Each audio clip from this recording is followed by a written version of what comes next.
Namaskar, this is Firstpost and you're watching Vantage with me, Palki Sharma.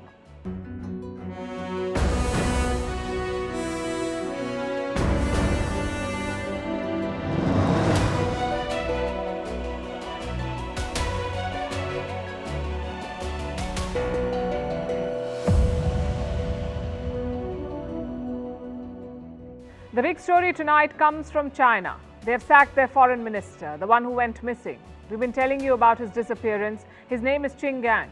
He's been missing for weeks now. First, China pretended it wasn't even happening. Then they said he was unwell, and then reports of an affair emerged. Now the man has been sacked. On Vantage tonight, we'll bring you the inside story.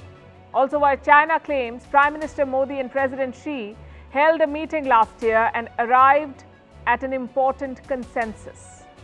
New Delhi has not commented on this. It says tensions at the border have eroded trust. Then what explains Beijing's claims? We'll discuss that. Minorities in Europe continue to be targeted. Yet another Quran has been set on fire. Muslim nations are protesting. In the US, non-resident Indians are hoarding rice. The scenes at supermarkets are quite dramatic. We look at the making of what could be a global food crisis. In Pakistan, the army chief says they should throw away their begging bowl. The question is how? And chocolate has been hit by the war and the weather. We'll bring you more. The headlines first. The war intensifies. Russia claims it repelled a drone attack on a Black Sea patrol ship and destroyed 2 unmanned Ukrainian boats. Meanwhile, Kiev says it is making advances against Russian forces in the south.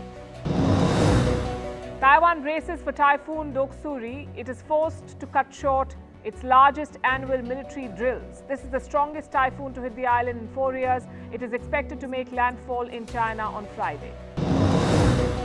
North Korea fires 2 ballistic missiles as it prepares for the Korean War anniversary celebrations. Russia and China will send delegations to attend. The Russian side will be led by Defense Minister Sergei Shoigu. This is the first such visit to North Korea since the pandemic. The United States formally rejoins the UNESCO. US First Lady Jill Biden marks Washington's re-entry with a flag-raising ceremony in Paris. The Americans left in 2017 citing an anti-Israel bias. They've returned at a time when China leads the UN body. Heat waves in the US and Europe would be impossible without climate change. A new study says climate change has made their summers 2.5 degrees hotter and that all countries should be prepared for extreme heat. After 100 years, you can finally swim in the Seine again.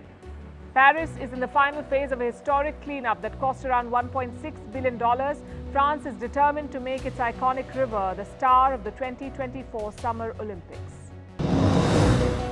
And Saudi Arabia's Al Hilal makes a record offer for French footballer Kylian Mbappe. Reports say the club made a bid of $332 million to acquire the striker. Mbappe currently plays for French football club PSG. If this deal goes through, it will be the most expensive transfer in football history.